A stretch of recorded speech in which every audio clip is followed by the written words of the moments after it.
I felt yesterday profoundly influenced by listening to a podcast. I was listening to Jordan Peterson, and he was on the Joe Rogan show sharing some of his views and some of his opinions, and some things he said really put some things into clarity for me.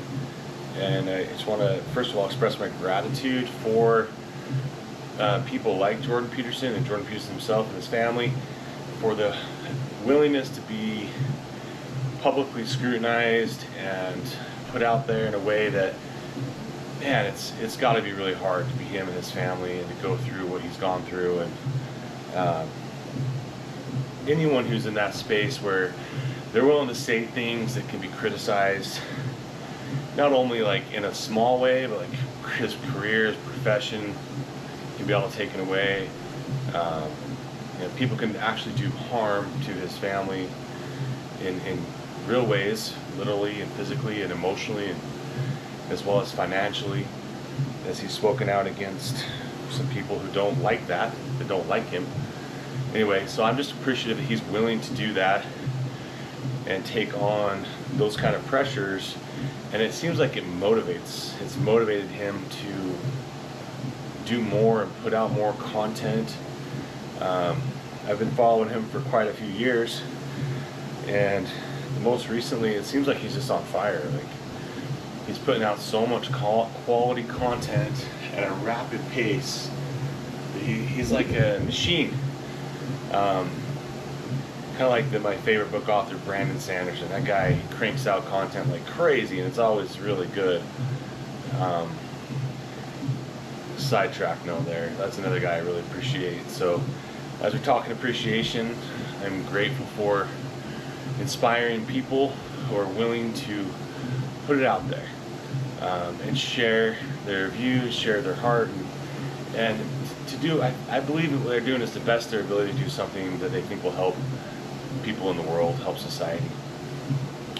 So thank you, Jordan Peterson.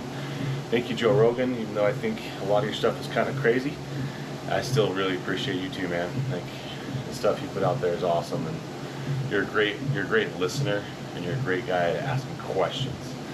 Which I listen to your podcast, and that's one thing that makes you unique, Joe, is that you can sit back and actually listen and give quality feedback. Where a lot of other podcasts, they like to talk too much, or they take over the conversation. And just give you credit for that, bro. And then Brandon Sanderson is my other shout out. Book author, fantasy novelist. Does a really good job of weaving his books full of good lessons that help teach you, help relate.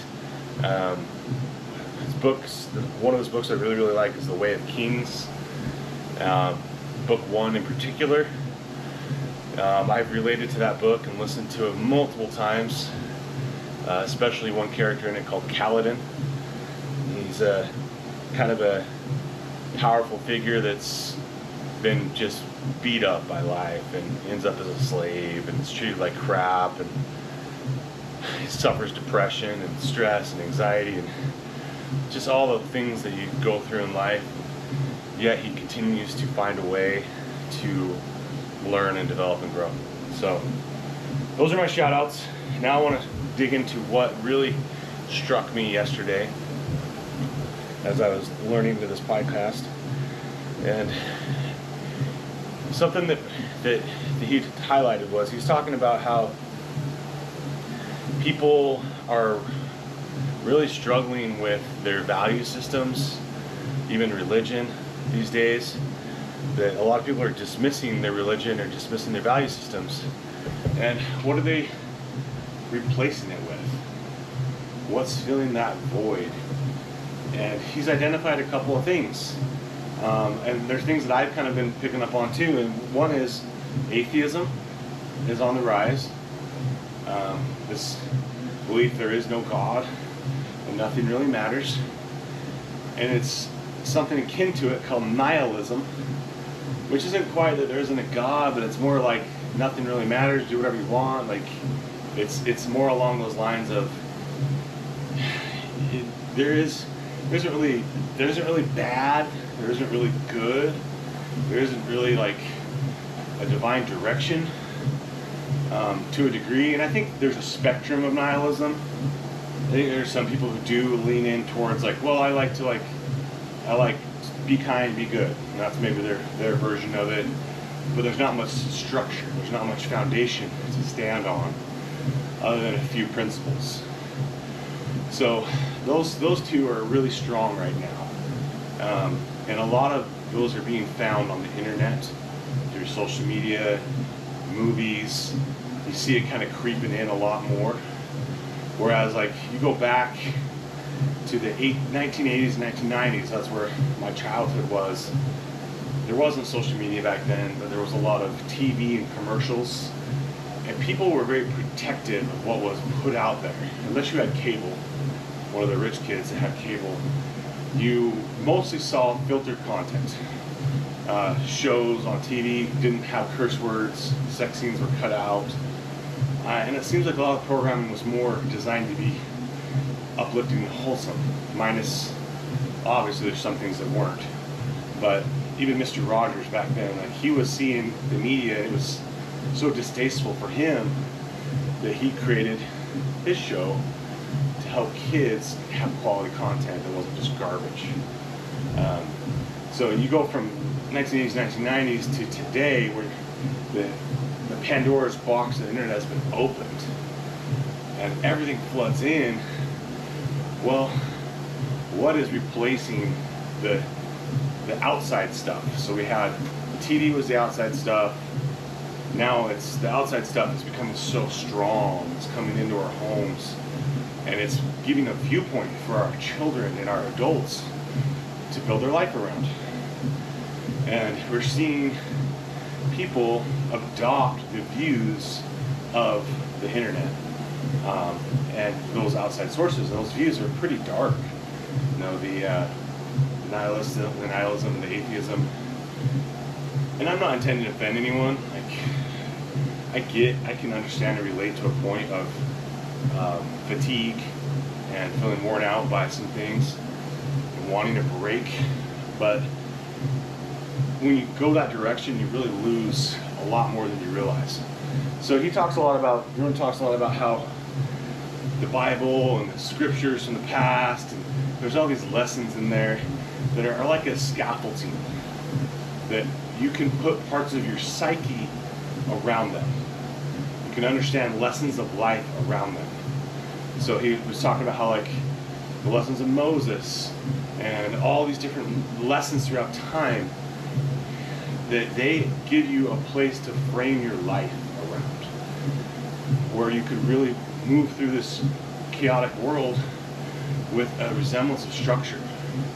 And you can learn lessons from the past that apply to you today and your life now. Where people that are leaving religion behind, or spiritual belief systems behind, they're just kind of throwing it all out. And I'm sure that feels good to a degree. Like, oh, no one's oppressing me, no one's telling me what to do. I get to live how I want to live. Sure, I can see that as a possible benefit, but what you're losing is far greater than you realize. You're losing a structure. You know, it's like you're taking the foundational pieces of your life that were given to you through generations of families struggling and teaching you things. Like my health today, my spiritual health today, a lot of that was because my parents and their parents and their parents chose to be very responsible, work hard, take action with their lives, and follow some sort of structure, a religious structure of some sort, or a spiritual structure of some sort. A society that had rules of we don't go off outside of the chalk lines anytime we want, just because we feel like it. We know that it's better for a community if people are honest, if people act with integrity, if people choose to have value systems.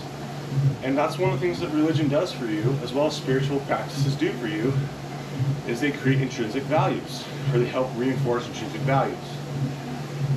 And I know there's a counter argument for everything. There's a counter argument for religion, etc. I'm not going to that, and that's not where Jordan was going either. He was saying more or less, when you decide to let go, you're taking down all the foundations and the scaffolding. And you may be okay for a while, you may be fine for a while, but what about a couple of years down the road?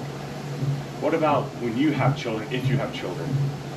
Or now you decide you don't want to have children because nihilism doesn't really promote childbearing, or atheism doesn't promote giving your life for someone else. It's more selfish.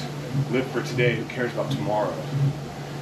So now you've created this ripple in time that the next generations and the things going forward are not going to have so much of what you've been blessed with, simply because you chose to listen to the voices of the internet, or the voices outside of yourself, and put them at higher esteem than your past, your ancestors, and all they put in work for you, or your parents that put in a lot of work for you and for them. And yes, there's a million reasons you can be angry, you can be justified in frustrations with religion and spirituality, with your parents and grandparents, but you only need one reason to be excited about spirituality and religion. And that one reason can be your choice to live well for everyone around you, not just for yourself. If there's one thing that I think religion and spirituality teaches, is that we're supposed to love our neighbor as if we love ourselves. And to love our neighbor is to love God. To treat others as we want to be treated. Golden rule stuff. Nihilism doesn't teach that. It's very selfish, self-centered. Atheism doesn't teach that. I'm sorry. It just doesn't.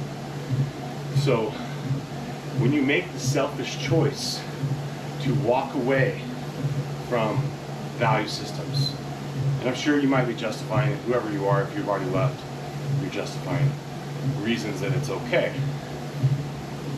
But if you start realizing that, one, you don't deserve shit. You really don't. I don't, you don't. The fact that we're here and we're breathing fresh air and we have freedoms, that we have homes and food and so much that's right accessible to us, that you have the ability to watch a video like this, that's a massive blessing and a leg up on massive amounts of the world where they're so impoverished, or there's so much more that they don't have, and they might be looking at you as like, your life is amazing, I want your life. You don't deserve shit. I don't deserve shit. Deserve, it's got nothing to do with it, because deserve leads to a lot of entitlement. And I didn't fight any wars. I didn't suffer great famines. I haven't been persecuted, shot at, and treated horribly yet. Hopefully that doesn't happen, but it's possible. And probably you haven't either. But when you go online and you start saying, I deserve this, you deserve that, we're entitled to this, we're entitled to that, you sound dumb. And I sound dumb. It's stupid. It's not where you should take your arguments. Let it go. There's nothing there. It's a waste. It's a wasteland. What we really, really need is to recognize that everything we have is a gift. We've been immensely, immensely blessed to have our lives. Everything is a gift. And if you take the world as a gift, then you appreciate things, you see things, you're more aware of things. You see your neighbor who's hurting, the person around the corner, you see your family who needs more from you. You put more energy and effort into outside of yourself. You give more than you get. It's a universal law. When you adopt a giving mentality, a growth mentality, that might be said, you're going to receive more than you give. may not be instantaneous, you may not be even aware of it on a conscious level, but you're going to receive more. So, if you're in that space of entitlement or deserve, stop. It's not helping you. It's not serving you. Do you know where that leads? Deserve and entitlement leads to chaos. It leads towards wars. It leads towards hatred, towards separation and racism and segregation. It leads towards, I'm better than you. Comparison. Comparison is the thief of joy, as it has been said and quoted. Those are not directions you want. If anything, healthy spiritual practices that lead towards selfless acts of love, kindness, giving, and religious structures that promote love, kindness, repentance, giving more than taking. Those are things that have a direction that lead up. Up is where you want to aim, not down. Criticism, negativity, hate, that's all down. And the rewards there are stinky. They're not good. They may seem pleasurable as you witness people online in their pleasurable looking lives and their A+ papers they post online, and they're commiserating together, which is another bizarre phenomenon. It's almost like, all right, you can look worse than me. I'll look sadder than you. So there's a commisery of depression, anxiety online, all the woke agendas. And if you're in the woke world, I am sorry that you're stuck there. I have nothing but empathy for you. It's sad, because that space is the direction that you've been led to by listening to the wrong voices. Any voice that promotes negativity, hatred, criticism, blame, they are not good voices to indoctrinate yourself with. And I get it. There is energy in anger. There is energy in passion and frustration. There's energy in rallies and words that say, screw you, and painting those on things. But that energy does not lead to positive change. It destroys more. And it starts with you. It destroys you. And the world needs people who are passionate. It needs people who are willing to give. That same kind of energy you're putting out there to go and spray paint on a bell or defecate in a park or whatever the hell's going on with this darkness can be channeled up. Pacifism, love, peacefulness. You don't have to look very far in the past to find those examples. Nelson Mandela. I love his story. One of my sons was born on the day he passed away, and I considered it an honor. We almost named him after Mandela, but it just didn't flow with his name structure. It would have been kind of wonky, but I tell him that his unofficial middle name is Mandela, because of the powerful influence he was and how he lived. And just to summarize a short snippet of his life, he started out with the mentality of, you got to fight for what you want. You got to get out there and go take it, with more of aggressive actions, which put him in prison for a lot of years. Right or wrong, I don't know where all the politics happen. History is usually reported by the winners, and sometimes the winners favor their story. But towards the prison time of his life, he was humbled by circumstance, by life, by wisdom, and he chose to befriend his captors. He chose to see them as human beings. Didn't put them in a different status. Didn't say, oh, you are a Democrat, so I hate you. Or you are a Republican, so you suck. Or you are gay, so you're not good. Or you are a different color than me, so therefore whatever. Did not do that. did not segregate and put someone in a box. But instead, he chose to be kind, befriend, make relationships. And at some eventual point, he was freed from prison. And at some eventual point, his captors loved him and respected him. And they didn't see his color anymore as a reason to hate. And all the justifications they were given no longer were valid. This political criminal that they'd had. And then go forward a little further, Mandela's put in a position of power. He's elected to be the top dog in this country. What a turnaround story. Like, that doesn't happen. That's so rare. Their civil rights movement is in full flux. They're moving, they're 30, 40 years behind the Americas in it, or at least North America, but it's full flux. The World Cup is coming to South Africa.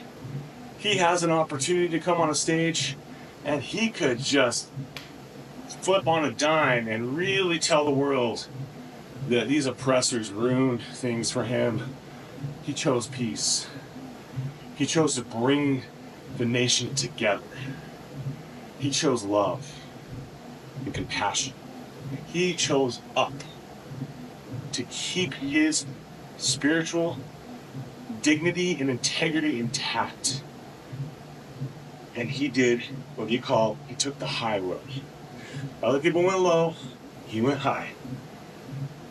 Yes, South Africa still has lots of problems. But oh man, it could be much worse if he chose to pick up the sword and create a civil war. Another one. Mandela. Rosa Parks. Pacifism.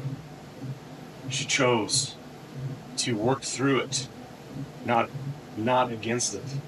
She chose to be in the face of it. These are great examples. Many, many others. I can't even name 1% of the many examples out there. But you can be one of those examples. Do not post negativity. Do not post darkness. Do not feed the beast. Choose to be aware of the voices you are listening to. Do those voices tell you to be good, to be kind, to be loving, to be forgiving, to do more with your life? Or do they tell you to tear down, destroy? They tell you it's hopeless. They tell you there's no saving grace. It's over. So why not go be the Joker and anarchy be your name and blow shit up? That's a lie. Because the person you're blowing up is yourself. The person you're hurting is you. Because we are connected. What you do affects me. What I do affects you. Everything is connected. We are all one through connection. And we are only as strong as our weakest links. If you're one of the weakest links, and I have been many a times, change. Listen to what matters most. Do things that are good. Listen to that little voice in your head that came with you from before you were born that says, this is right, this is wrong. Polarizing views create a numbing effect. When you hear political noise, it's like someone's turning up the radio receivers or cranking up the noise in the background.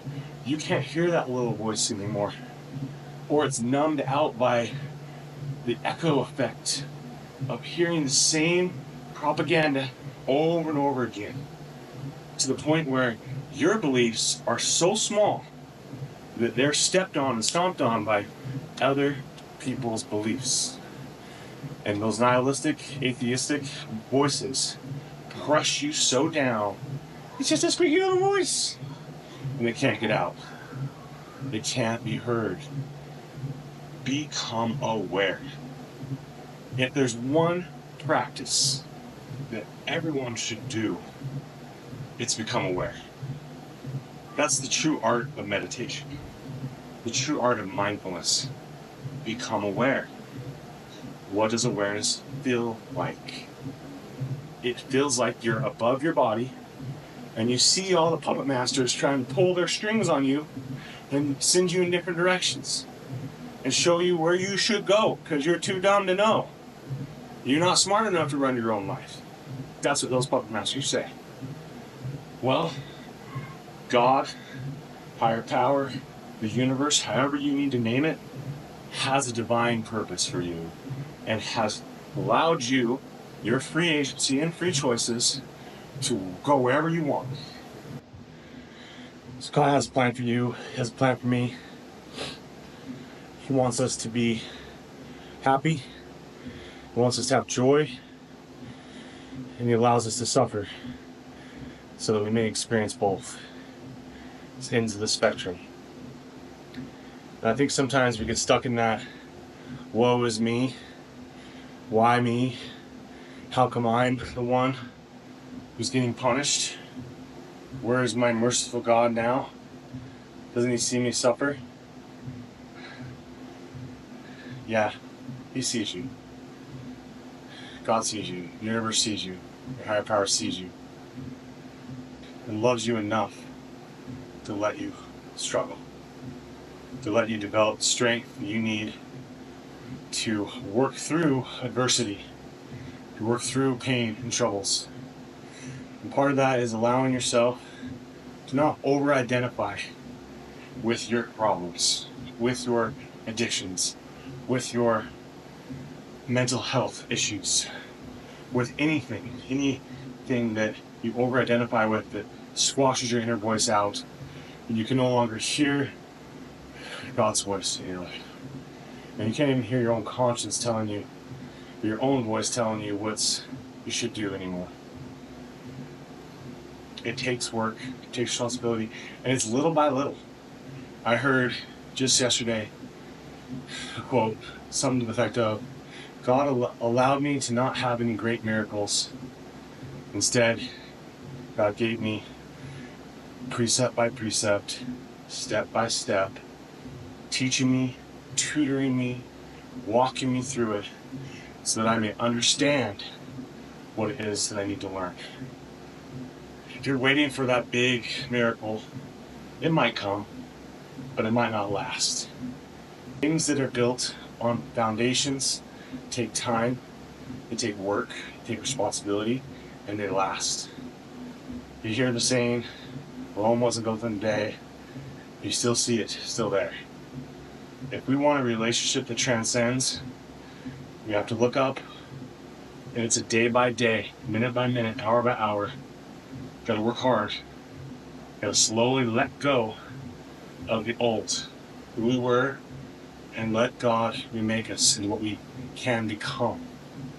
Like Michelangelo taking a single piece of marble in his young 20s, carving a masterpiece, chip by chip.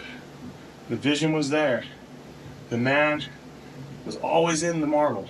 Michelangelo could see it, but he had to uncover it, bit by bit, to make it stick. Slowly chiseled away the rough edges, polished the rough pieces, making them smooth. That's looking up. Are you looking up? Or are you looking down? Are you letting yourself be captured by self-pity and commiseration with others? Everything's screwed, so why try? Who cares? Why have babies? This world's horrible. Those are all lies. Your Creator did not make you to give up, to quit, to throw it all away. You have a choice. Whenever there's an opportunity to create, you can grow, or you can plateau, or you can recede, and let it all fall behind, fall away. Entropy is all things fall back to their base form. The only thing that goes against entropy is God. Ever-expanding universe, always growing, never shrinking to be destroyed again. Matter, it's not destroyed, it's changed. He builds us into something better. One last story and I'll wrap up here. A man enters a house. He says, this house needs a lot of fixing. I like this house, but it needs some repairs. He calls a carpenter. Carpenter shows up, gives him a look of the job, starts repairing the things he was tasked to repair. When he finishes those things, the walls that were damaged and broken, he finishes those. The carpenter looks around and says, "Your sink is broken. That over there is broken. That too is broken. I'll repair those as well." The man says, No. I only hired you to repair the walls. I don't want you to touch anything else." And the carpenter says, "I didn't come here to repair just your walls. I came here to repair all of this and all of you. If you will let me in, I will do all of it." The man says, "I don't know if I'm ready for that. Help me become ready for that. Help my unbelief and know it's possible." The carpenter says, "All things are possible through me, for I am God." Have a blessed day.